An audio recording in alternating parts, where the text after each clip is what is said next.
Hello, hello! You are listening to CPA Career Paths channel with Rosie Flaherty, CPA MSA. This is episode number 36.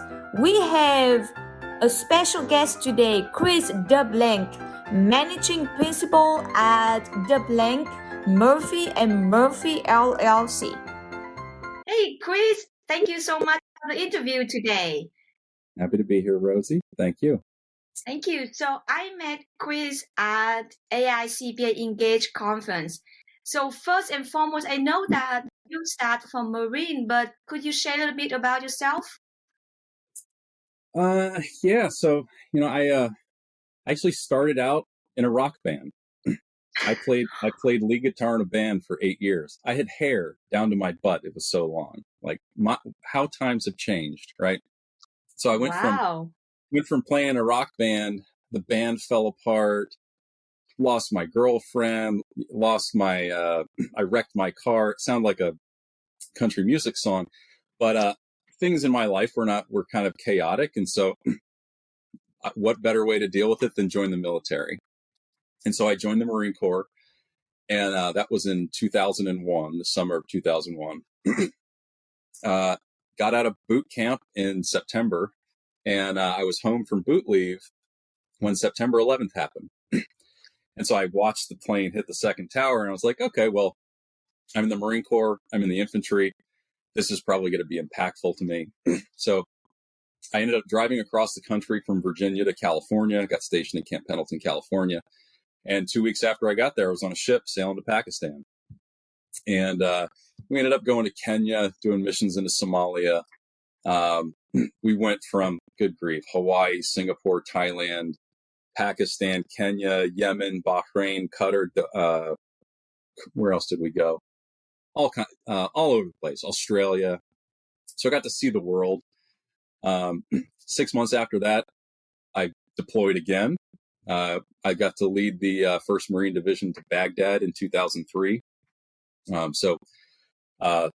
We were a mechanized reconnaissance unit, so we were in armored vehicles driving to Baghdad, getting in firefights, and did that for a while. Came back, deployed again. So I did three combat tours in my 4-year enlistment. But this is kind of where the accounting piece comes in. As odd as it is, I'm in Okinawa, Japan, and my commanding officer had challenged us to read this book, and it was called Rich Dad, Poor Dad by Robert Kiyosaki. And I know that book. That book is about accounting, right? It's about a balance sheet, an income statement, and cash flow. And it opened up this world to me that I didn't know existed. And so I actually deployed from Okinawa, Japan to Iraq. And I spent the next, good grief, 11 months in Iraq, shooting bad guys and blowing stuff up. And that last deployment was a little too much for me. It made me decide I wanted to get out. It was very costly. I think we lost like 50 guys that deployment. So wow. Yeah, a helicopter go down, killed 36, and then we had 14 people killed in firefights and fighting inside houses, getting blown up by IEDs and things like that. So I was fortunate to be able to lead 26 Marines on the ground in the largest urban ground combat operation in the history of the Marine Corps, which was the Second Battle of Fallujah in 2004. And that was challenging. And so I had determined at that point, I was like, okay, well, this is not a sustainable career for me. And so, I thought about, well, what did I want to do? So I ended up getting out, going to college and becoming an accountant. And I attribute that to Rich Dad, Poor Dad, at least for guiding my footsteps on the accounting path. Wow. So now I'm wondering, the deployment period, did that affect a lot on even your current life right now? Like, you have any bad memories? You have nightmares, something like that? No? No? It's not now. That was, good grief, 19 years ago. You look very young. You Yeah, look a I'm in lot my younger than 40s. your age. So yeah, that was 2001 to 2005 when I was in the military, and so the real heavy stuff was 04, 05. I would say after 2005, 6, 7, it probably impacted me. Um, but you know, as time goes on, and you look forward to the future, right? I'm looking at the future. I'm not looking at the past. I have memories of all those things, but after time, you kind of forget about all the bad stuff, right? And you just remember the good times, right? Yeah, yeah, that's Yeah, that's good. the That's one. good. Yeah. So when Um, you came back to college, you probably older than other students in the class at that time when you take the I was, accounting degree. yeah, yeah. I felt a little out of place, to So tell you the did you truth. have any issues about that, about the gap with other classmates? No, no. Um, in fact, I ended up marrying one of my classmates. So, um, my wife was an accounting student. She's a CPA. We met at we met in cost accounting of all places. So, Oh, cost accounting is my favorite class. I like yeah, cost I enjoyed it. accounting. It was no problem. Yep, Yeah. yep, I enjoyed it. Um, I was a non-traditional student at that point. I had my own house, so I was commuting to campus. Um, so yeah, a little bit different. I was there to get the job done, right? I was there to learn, get a degree. I wasn't there to party. I wasn't there to do all the things that kids do. On top of going to school full time, I also had a full time job. So I was working, 48 hours a week while doing, you know, a full, 5 class load per semester. So Oh wow, that's a lot. So did you it's a work lot, but yeah, I mean, if you can go, lead Marines into combat, you can work 2 jobs and go. You can work a job and go to school. It's not a big deal. it seems to be a lot easier. It's a little bit easier to deal with the suck of it, right? So sometimes, studying sometimes sucks. Working sometimes sucks. If being in the military and having things, blow up and getting shot at, that's a whole different level of suck, right? So you just learn to embrace the So suck. it seems to be easy for you, but it could be a lot difficult for people to have full-time job and then full-time student. And so can you share a little bit about like the job at that time? What did you do? I was initially working at Lowe's, like in their lumber department, slinging bags of concrete and 2x4s. So like stocking shelves and things like that. I just had to work my school schedule around my work schedule. Unfortunately, Lowe's was very amenable to that. And so I would work go to school Monday, Wednesday, Friday, and I would work in either those evenings or all day on Tuesday and Thursday, and then definitely I worked all weekend. So it was some way where I was able to do school all day and then go to work, or I didn't have to go to school and then I was working. So um, it's a lot, because you're studying 3 hours, in the evening. You're going to school. You're waking up at. I woke up at 4:30 in the morning, and I get to bed at 11, and I did that for 4 years. Um, but however many hours of sleep that is, 5 hours of sleep. That was twice the amount of sleep I was getting when I was in the military. So I I already knew how to function at that level. Wow. I know that my husband said during deployment he can just stand and sleep because he was so exhausted. Yeah, yeah. So yeah, Wow. my deployments were, I didn't have a bed, right? I had to dig a hole to sleep in.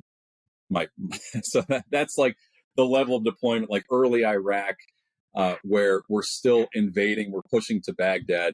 There's no bases, right? There's no, the bases that are out there now have like baller trailers with air conditioning and toilets and bed and things like that.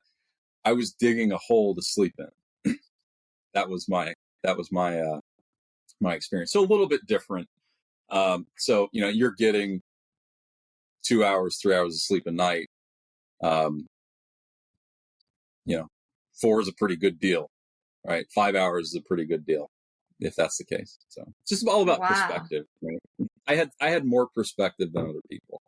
Um, And that made the difficult times of having to work full time and go to school full time, it made that more manageable. But Hey, when at least I'm you not getting shot at, right? Nobody's trying to kill me. at least, but thank you so much for your service. Yeah, It happy to do sounds very scary. It's okay. After you finish 4 years in Marine, did you have GI Bill for your college? I did. And the GI Bill works great if you go to public school. If you go Oh, to a so you private went to school, private. yeah, so this is actually a good segue into kind of another phase of my life. So I went to the University of Richmond, private school, 3,000 students in the heart of Richmond, Virginia. Well, it's kind of right outside the city, but it's this palatial campus with a beautiful lake that has a nice gazebo in the middle of the lake, and the students have luxury apartments to sleep in, or some sort of townhouse. It's a very nice school, and it's like, I think now it's like 78 grand a year. I think when I went there, my last year was like 68,000, and so the GI Bill will only cover the highest in-state tuition, which was only like 25 grand. So I graduated with $100,000 of student loan debt. And so when I graduated, I went into public accounting full time. But I mean, when I started public accounting, I was making like $38,000 a year as a staff. And I had a mortgage, and my student loan was as much as my mortgage. And then at the end of the month, I didn't have any money to eat. So like, something had to change. So I was doing public accounting for about 3 years. And then I had the opportunity to go back to Iraq as a private security contractor. So I was driving around in armored BMWs and Suburbans with like blacked out windows, carrying machine guns, escorting State Department government officials to government meetings. And I did that for 2 years. But the pay was ridiculous. The pay was more than 4 times what I was making as an accountant. And the first like 100 grand was tax free, because I'm a foreign resident in this foreign country with foreign earned income. So, I actually had some experience with this foreign earned income exclusion when I was in public, at the beginning. And so I actually started a tax practice on the side when I was in Iraq. So there was hundreds of government contractors that are out there in the same conditions that I'm in, with the same tax consequences, with the same complexities, and they're all trying to find CPAs who knows how to figure it out. And I'm like, hey, I know how to do it. Well, I had a little tax prep shop in the desert for a couple of years, and that was kind of dipping my toes into being an entrepreneur. So that was enjoyable, great experience. And then I paid off my student loans after the first year of doing that. After the second year, I kind of situated myself financially, and then left, went back to public accounting, moved from Richmond, Virginia to Northern Virginia, just outside Washington, D.C., in Alexandria, Virginia. And that's where I'm at right now. Wow. Your life has a lot of different turns. Well, life in general has a lot of turns, right? Yes. It's never what you plan it to be. Yes. Right? But Everybody hang has on. a plan until you get in the mouth. Yeah, but I'm still questioning one thing, that walk me through how you end up with private school. Even I know that it's pretty, is a great private school, but talking about financial, it's not a great deal, and you have to work full-time job to make up that, and then you work so hard after graduation, and so because you work full-time job, you may not have time to enjoy how great school was at that time because you That's were so true. busy. And Yeah. so what made you choose that private school instead of going to public? Make your life a lot easier, and you can still work and then don't have to worry about 100,000 student loan after graduation. Yeah. So, the university, there's a few. I was living in Richmond, Virginia at the time. There were a few universities there. I applied to all of them, got accepted to all of them. And so I had my choice. the University of Richmond, their Robbins School of Business, at least at the time, was in I think the top 10, or somewhere in the top business schools in the country. Their accounting program was, I think, the number 7 accounting program in the country at the time. The majority of CPAs in the country were able to pass the CPA exam because of my intermediate accounting professor, a gentleman by the name of Joe Hoyle, who had, I believe it was called the Hoyle CPA Review, and he had the highest pass rate of any review course in the country.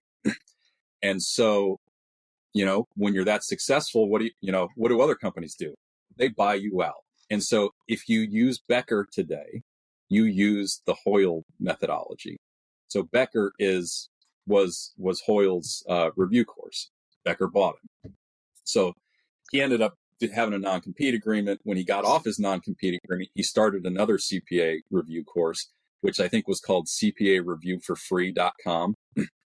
And it was just, him putting out test questions. The test questions he would give us on exams, he took all those and created this free review course. So students could, we used it to study for our exams, our intermediate accounting exams. And then I used it for 1 month and passed FAR with like an 80 something. So it was definitely a useful tool for me. It lacked some, at the time, this was like 2009 timeframe. It lacked some questions, like it didn't cover trust taxation. And so when I was trying to pass reg with it, I couldn't. So at that point I switched to Becker. So, but having one of my professors be one of the most influential people in the accounting industry in the 20th and 21st century, that's pretty cool. That makes perfect sense now. So was it worth it to spend that much money? Looking back on it, I think so. I could have gone to a much cheaper school, got it done for free and still got a job, and still maybe I'd end up where I'm at today, maybe not. Definitely wouldn't have my wife, because she was a University of Richmond student. But yeah, I enjoyed it. It definitely helped with my first job. And I think the university you go to is most impactful on your first job out of college. So I went to this small firm in Richmond. I think there were like 25 or 35 CPAs there. Most of the partners were University of Richmond graduates. So that definitely helped. Right. Yeah. So that's where they were recruiting out of. I see. And so talk about the first job. Can you share a little bit your experience about your first job right after you graduated? Yeah. So I had an internship with this firm. So when I was working at a bank as a fixed asset accountant. At the same time, I was working at Lowe's, and I was an intern at the CPA firm while going to school. So let that sink in for a sec. That was when I reached my breaking point as to what I'm physically capable to do with respect to, cognitive, academic work and physical, labor and like office type labor. I reached my peak, so I had to let the bank go. I let Lowe's go, and then I was just kind of bootstrapping my way, trying to pay bills with the GI Bill, and then working as doing the internship with the CPA firm. So my internship was a tax internship, so it was January through June, so like 6 months. And so I was going to school and doing taxes at the same time. And then once after that, I just continued to work at that CPA firm until I graduated. So I worked there for a year before I graduated college. That firm, because it was so small and it was a full service firm, I had to do everything. I was doing bookkeeping. I was processing payroll. I was doing tax returns for C Corps, S Corps, partnerships, 1040s. I was doing audits, reviews, compilations. I was doing everything. That's really cool because you learn a little bit about a lot. right? And it makes you a very well-rounded person. And if I look back, that was a really good experience for me because I utilize all that stuff today as a business owner. And I'm able to help to be a better business advisor to my clients because I've had experience with just about everything. So that's really what I appreciated at that firm was I did everything. After that, I was like, well, I really don't like the audit work. I would spend like 2 or 3 weeks in January in this place called South Hill, Virginia, which is almost on the North Carolina border, kind of in the boonies, in this gas station, in like an attic of this gas station, freezing my butt off with all these old ladies smoking cigarettes, the floor below us. And it just felt like as an auditor, people try to make you as uncomfortable as possible because they don't really like you. It's like they just want you to get out. You're an inconvenience to them. That may not be true, but that's what it felt like. And I just really didn't like being away that long, doing that type of work. I don't know. I don't like auditing. So when I went to the next firm, slightly bigger, but I wasn't doing audits. I was doing reviews and compilations, tax work. And then I started integrating more personal financial planning at that company. That's where I got my CFP designations when I was working there. And then after that, I went to another firm and I got rid of the reviews, compilations, and was just doing the tax work and the financial planning. And then I went to another firm and I got rid of the tax work and I was just doing the financial planning. So I kind of niched up, but I mean, that's a pyramid, right? You have a really strong foundation. And so now I'm able to work with businesses, their owners, their families, and I can identify issues and provide solutions that, maybe some people who are just more focused at the beginning wouldn't know. I think about my experience. I worked at RSM, large global accounting firm. There are people there who only work in a specific niche. Like they come in straight out of college and they are in their corporate, state, and local tax group, right? And all they work on is corporate, state, and local tax. Those people don't know how to do a 1040, right? They don't understand like how do you do a partnership tax return? What's the difference between a review, a comp, and an audit, right? Because all they do is state and local tax for corporations. So Yes. I Yes. found that, but the benefit of that is if you're only doing that one thing, you become an expert very quickly, right? You're doing this one thing, but you see all the little nuances about it. And so you learn faster and you become an expert, subject matter expert relatively quickly. Whereas if you have to learn everything, it takes much longer to develop the expertise. And, maybe you really never become an expert at anything. You might just be a really good generalist. I think I might fall into a generalist category and leaning on the financial advice type stuff. Yeah, I was working in private first, and then I moved to public, and I work in audit, and I didn't like audit as well. Just the same reason. What's your reason? It was like it didn't feel like people like me when I visit their office. It's kind of weird. Yeah, so that's part of it, but it's also it's not just that they don't like you, but you're going through a checklist. Like you're just checking boxes, right? Yes. Like what value are you really providing? Like maybe they need an audit because they have the terms of their note. They have a loan in the bank. There's some covenant that they have to have an audit every year, every other year. That's the only reason they're doing it, right? They're not doing it because, they want to create more value in their business. But that's where like the tax work and the personal financial planning comes in. It's all about creating value. Aside from the compliance, just filling out tax forms, but tax planning and personal financial planning. How can I create more value for the client than anyone else? And we're able to do that, and we can quantify that number. So, Yes. if I'm doing tax planning, good grief. I remember I was working with one client. We went through like 12 different iterations of this plan, and he wanted it.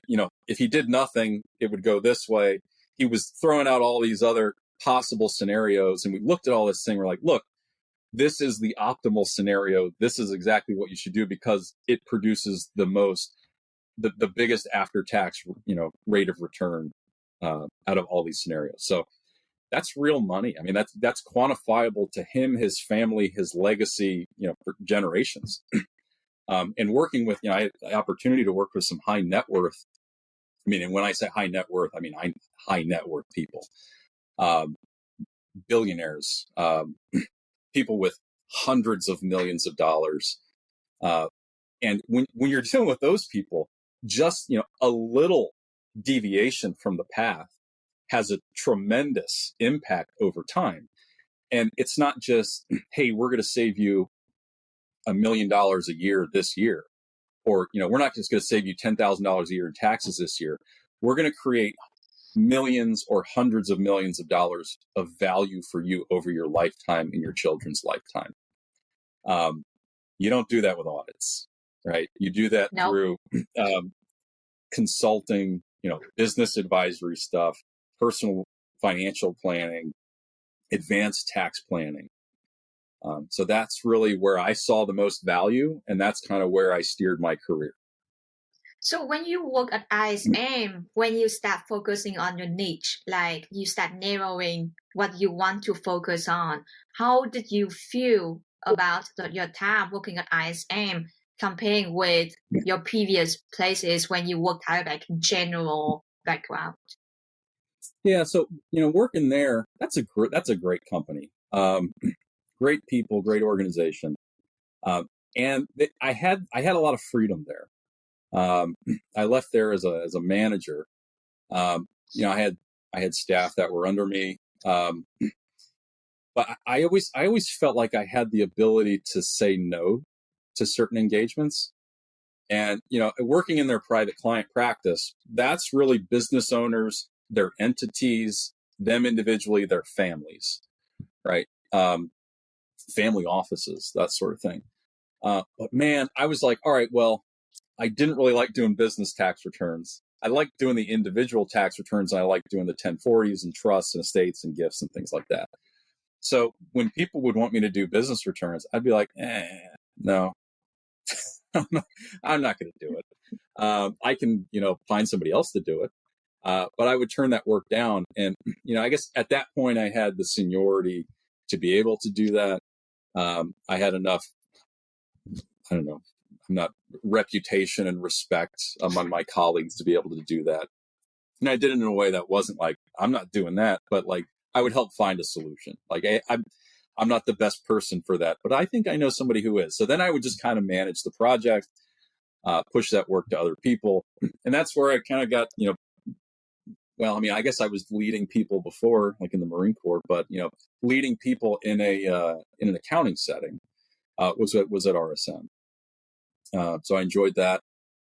I was able to then focus the work that I wanted to do, the credentials that I wanted to get, the CPE that I wanted to get. I took control of all that.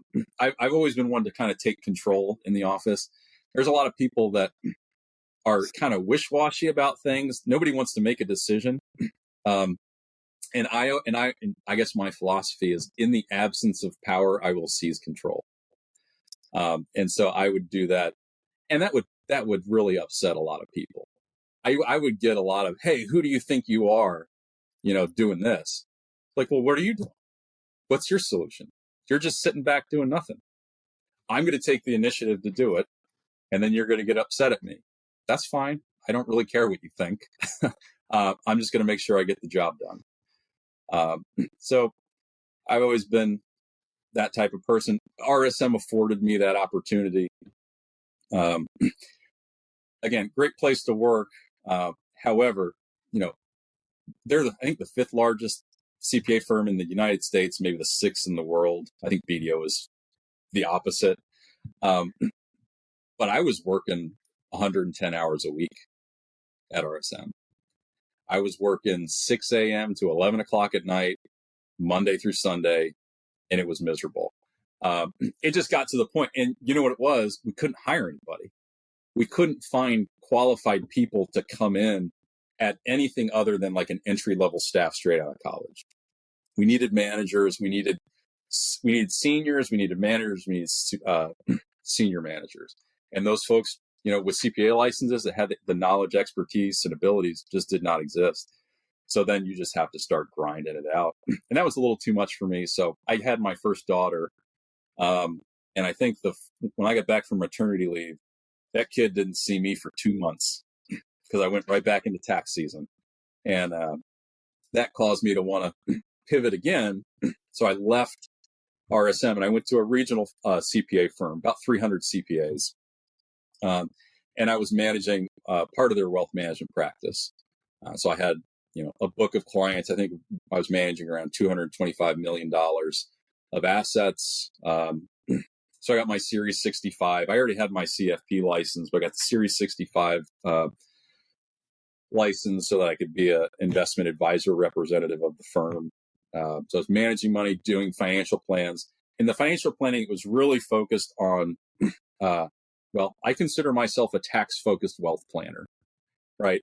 I can't control what the stock market does, but I can control how much you pay in taxes because it's black and white, right? So I can manage tax brackets. I can do, hey, if we do a Roth conversion, we're going to, recognize a benefit based on this tax rate arbitrage. If we put this investment in this tax deferred bucket, you're going to realize a better return.